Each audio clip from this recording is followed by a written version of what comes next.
Hello everyone, good morning to all of you. Welcome to current affairs logics. Friend, morning हो गई है। मैं आप सभी के लिए लेके आ गई हूँ आज का डेली करंट अफेयर्स का इंपॉर्टेंट सेशन। और आज इस वीडियो में हम कवर करेंगे 15 और 16 दिसंबर के सभी मोस्ट इम्पॉर्टेंट क्वेश्चंस। तो बात करेंगे पहले हम डेली करंट अफेयर्स के क्वेश्चंस के बारे में, उसके बाद हम आज स्टैटिक जीके में कवर करेंगे फेमस स्लोगन्स। यहाँ से भी अक्सर एग्जाम में क्वेश्चन आ जाता है, तो आज देखते हैं फेमस स्लोगन्स के बारे में। उसके बाद रिवीजन करेंगे एंड देन लास्ट में आप लोगों के लिए 2 टेस्ट क्वेश्चंस है फ्रेंड्स, उनके आंसर जो हैं आप लोग हमें कमेंट बॉक्स में ज़रूर लिखें। तो चलिए फ्रेंड्स, आज का जो ये इंपॉर्टेंट सेशन है इसे करते हैं शुरू। इस वीडियो का पीडीएफ फाइल आपको मिल जाएगी हमारे टेलीग्राम ग्रुप से, जिसका नाम है करंट अफेयर्स लॉजिक्स। आपको एक लिंक मिल जाएगा डिस्क्रिप्शन बॉक्स में, जहाँ से आप क्लिक करके हमारे ग्रुप से जुड़ सकते हैं। सो एक मोटिवेशन कोट से शुरू करेंगे आज की क्लास को। जीवन का दूसरा नाम ही संघर्ष है। मीन्स आपको देख के हार्ड वर्क करते रहना है, आपको मोटिवेट रहना है हमेशा। सो जब आप हार्ड वर्क करेंगे और अच्छे से मोटिवेट रहेंगे ना, तो आपको आगे बढ़ने से, आपको सक्सेस होने से कोई नहीं रोक सकता। लेकिन संघर्ष तो देखिए करना ही होगा जीवन में, क्योंकि ऐसा नहीं है कि आप बैठे रहें और आपको सारी चीज़ें मिल जाएं। खाना लेने के लिए भी तो उठना ही पड़ता है ना, या पहले बनाने के लिए उठना पड़ता है ना। तो इसलिए आपको भी संघर्ष करना पड़ेगा। तो चलिए फ्रेंड्स, फर्स्ट क्वेश्चन से बात करते हैं। क्वेश्चन है पहला, Vijay Diwas was celebrated on which day? Very important day. So Vijay Diwas जो है देखिए, ये सेलिब्रेट किया जाता है कब? 16 दिसंबर को। 16 दिसंबर को हम क्यों इसको सेलिब्रेट करते हैं? तो 1971 में जो इंडिया पाकिस्तान का वॉर हुआ था, जिसमें इंडिया की विक्ट्री हुई थी, तो इंडिया की विक्ट्री को ये दिन चिन्हित करता है। और इसी के कारण बांग्लादेश जो है इसका निर्माण हुआ था। बांग्लादेश एक अलग राष्ट्र बन गया था। तो हमारे जो इंडियन आर्म्ड फोर्सेस के जो जवान थे, इस वॉर में जो उन्होंने अपनी बहादुरी दिखाई, उन्होंने जो सेक्रीफाइसेस किए, मीन्स उन्होंने जो भी देखिए बलिदान दिए हैं, उसको ऑनर करने के लिए जो है फ्रेंड्स मनाया जाता है, जो है फ्रेंड्स ये इम्पॉर्टेंट है। ठीक है, तो विजय दिवस कब मनाते हैं हम याद रखेंगे, 16 दिसंबर को हर साल ये जो दिवस है ये मनाया जाता है। क्वेश्चन अगला देखिए। क्वेश्चन है, Francois Bayrou has been named as the new prime minister of which of the following countries? इनका नाम है फ्रैंकोइस बायरू, और हाल ही में निम्नलिखित में से किस देश का जो है नया प्रधानमंत्री इनको नामित किया गया है? ये बने हैं फ्रांस देश के न्यू प्राइम मिनिस्टर। तो आपको इनका नाम याद रखना है, फ्रैंकोइस बायरू, और कंट्री याद रखनी है कि किस कंट्री में बने हैं, फ्रांस में। फ्रांस देश की बात करें तो कैपिटल है पेरिस, करेंसी है यूरो, और यहाँ पे प्रेसिडेंट है इमैनुअल मैक्रोन। नेक्स्ट है इंपॉर्टेंट अपॉइंटमेंट, मिखाइल कवेलशाविली। अब नाम थोड़ा सा तो अटपटा है, बट याद रखना है हमें नाम। इनका नाम है मिखाइल कवेलशाविली। किस देश के चुने गए हैं ये राष्ट्रपति? तो ये चुने गए हैं फ्रेंड्स जॉर्जिया कंट्री के प्रेसिडेंट। ओके, तो आपको इनका नाम याद रखना है, कंट्री याद रखनी है कि किस कंट्री के प्रेसिडेंट चुने गए हैं, जॉर्जिया। जॉर्जिया देश की बात करती हैं, कैपिटल यहाँ की है देखिए तबिलसी, और करेंसी है जॉर्जियन लारी। अगला question, recently an impeachment motion was passed in the parliament against the president of which country? किस देश के राष्ट्रपति के खिलाफ अभी संसद में महाभियोग प्रस्ताव पारित किया गया? तो सही आंसर है देखिए यहाँ पे साउथ कोरिया। अभी देखिए साउथ कोरिया के जो प्रेसिडेंट हैं, इनका नाम है यून सुक योल। इन्होंने अभी एक मार्शल लॉ पास किया था। मार्शल लॉ टेम्पररी यहाँ पे इम्पोज किया गया था, बट इसकी वजह से ही इनके अगेंस्ट इम्पीचमेंट प्रोसेस को, प्रपोजल को पास किया गया है। प्रेसिडेंट यून सुक योल के अगेंस्ट में देखिए पार्लियामेंट में एक प्रपोजल पास हुआ है, और ये जो प्रपोजल था ना, इसमें इनके फेवर में 204 वोट्स इनको रिसीव हुए, मतलब इम्पीचमेंट के फेवर में, और अगेंस्ट में जो है 85 वोट्स जो हैं अगेंस्ट में रहे थे नेशनल असेंबली में। तो पूछ सकते हैं कि किसके अगेंस्ट ये जो महाभियोग का प्रस्ताव है पास हुआ है? तो प्रेसिडेंट का नाम भी याद रखेंगे, यून सुक योल। नेक्स्ट क्वेश्चन देखिए, the inaugural India Philippines maritime dialogue was held in? पहला जो भारत फिलीपींस देखिए समुद्री वार्ता है, इसका आयोजन कहाँ पे किया गया? सो फर्स्ट एडिशन हुआ है ये इस डायलॉग का, जिसका आयोजन किया गया है कहाँ पे, फिलीपींस की कैपिटल मनीला। ठीक है, सो ये इंडिया फिलीपींस मैरीटाइम डायलॉग कहाँ पे हुआ है, मनीला में। दोनों साइड्स ने देखिए जो भी इस टाइम पे मैरीटाइम चैलेंजेस हैं, जो भी समुद्री चुनौती है, उस पर अपने अपने देखिए विचार पेश किए हैं और किस तरह से उसको सोल्यूशन, मतलब उसके सॉल्यूशंस भी जो है उन पर भी चर्चा की गई है इस डायलॉग में। They discussed way to enhance maritime cooperation for conducive environment for mutual growth and global wellbeing. तो समुद्री सहयोग बढ़ाने पर भी जो है वो चर्चा की गई थी इस डायलॉग में।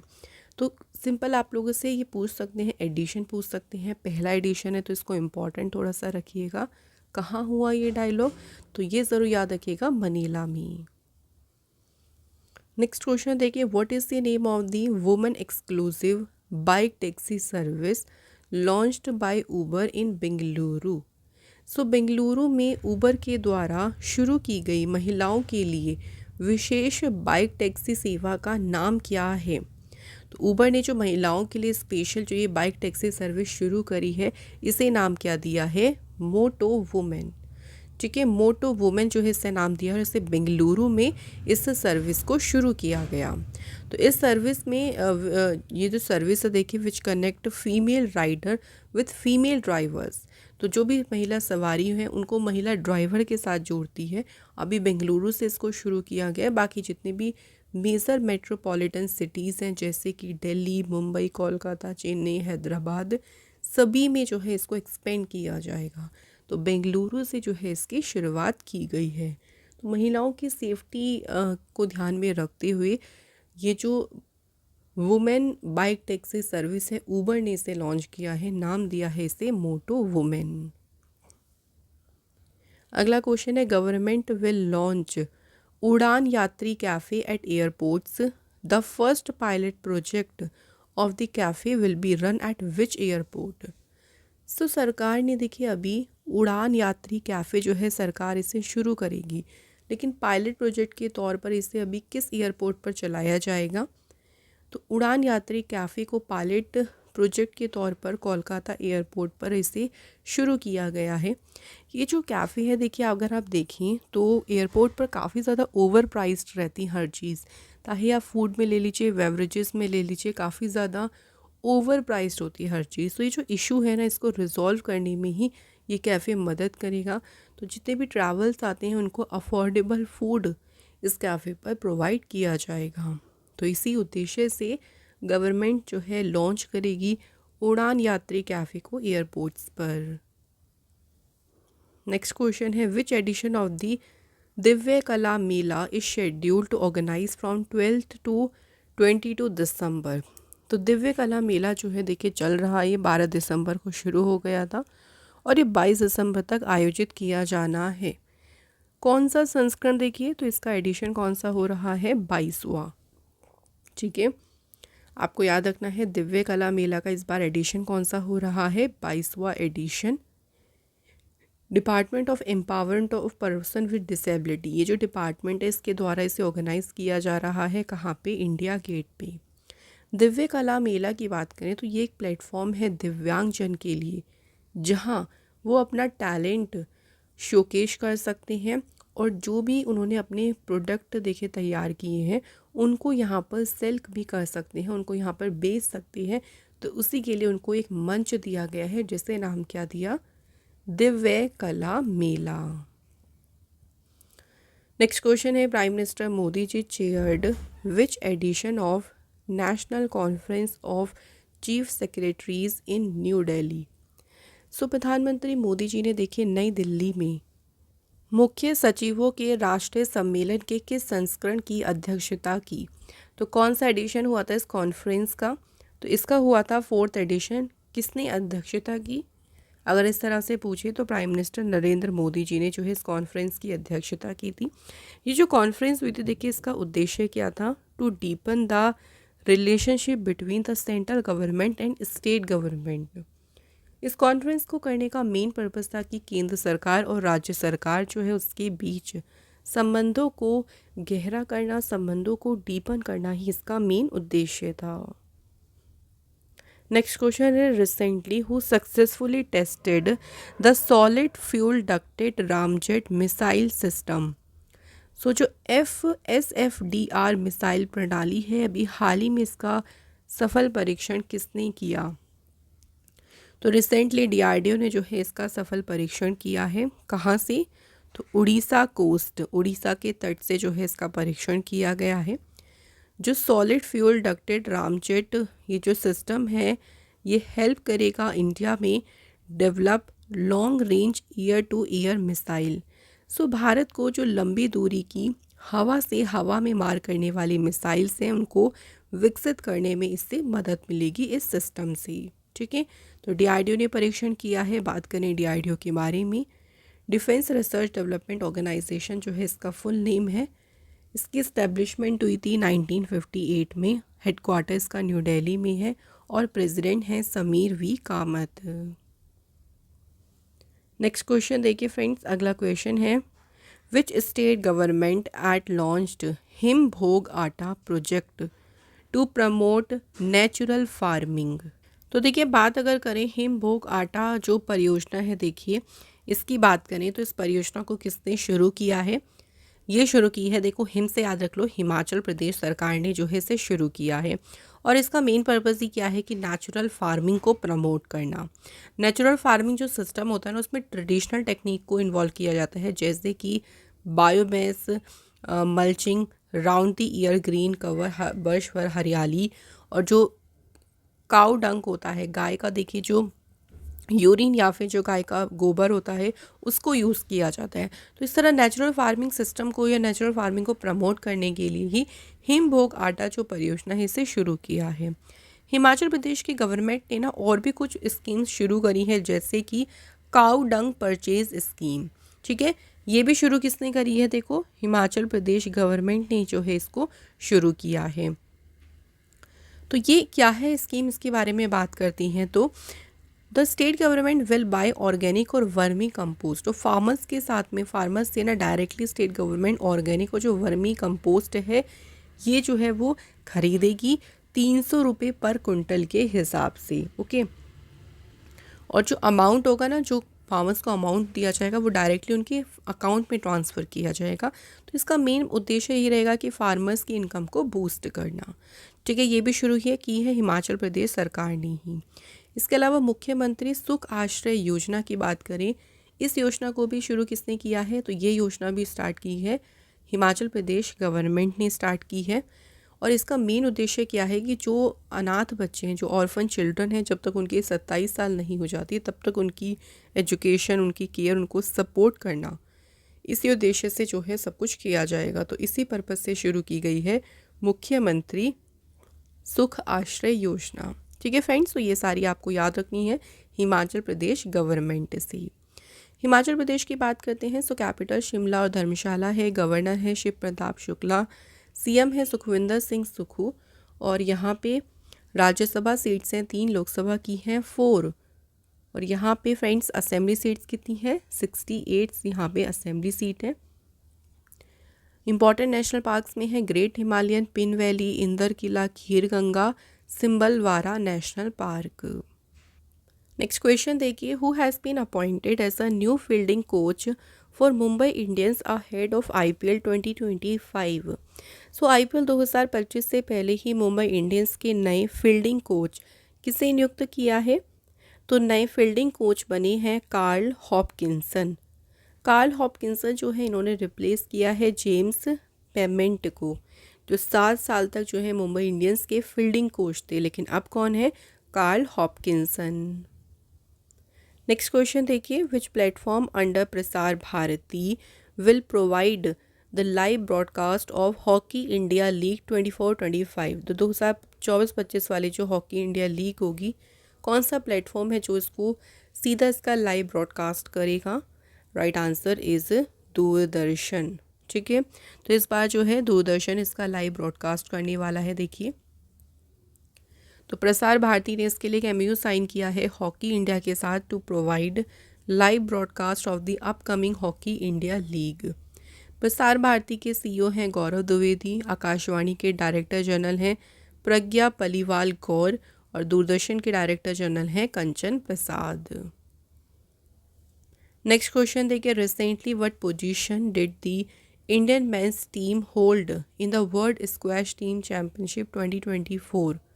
सो अभी जो वर्ल्ड स्क्वैश टीम चैम्पियनशिप हुई, देखिए ये चैम्पियनशिप कहाँ पे हुई है, तो हांगकांग में ये चैम्पियनशिप हुई, जिसमें भारतीय पुरुष टीम ने कौन सा स्थान हासिल किया, तो इसमें जो इंडिया की मेंस टीम है उसने हासिल किया है 5th पोजीशन। इसमें देखिए इन्होंने हांगकांग चाइना को हराकर 5वीं पोजीशन हासिल करी।